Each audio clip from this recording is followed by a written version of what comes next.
Gözlərində açılır bu millətin səhəri. Sənin adınla bağlı bu xalqın hər zəfəri. Qədəmin dəyən yerdə səhralarda gül açır, Gülüstana çevrilir yurdun kəndi şəhəri. Günəş doğur elə bil, harda çəkilir adı. Dosta fəxarət gəlir, gözü kör olur yadı.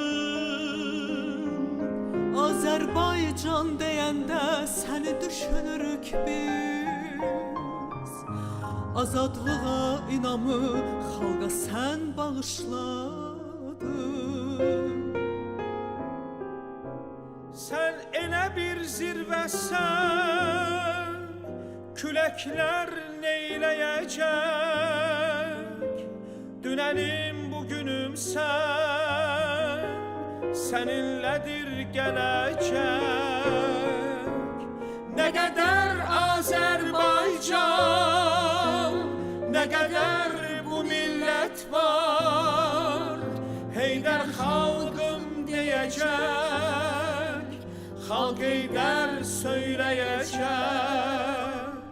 Heydər xalqım deyəcək, xalq Heydər söyləyəcək.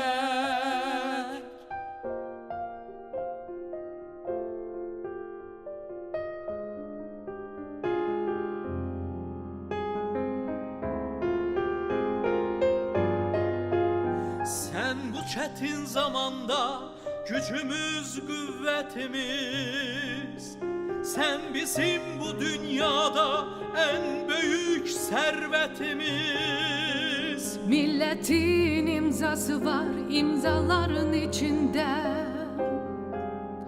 Sənə halaldır halal ülvi məhəbbətimiz. Sən elə bir zirvəsən, küləklər neyləyəcək? Dünənim bugünüm sən, səninlədir gələcək. Nə qədər Azərbaycan, nə qədər bu millət var, Heydər xalqım deyəcək, xalq Heydər söyləyəcək. Heydər xalqım deyəcək, xalq Heydər söyləyəcək.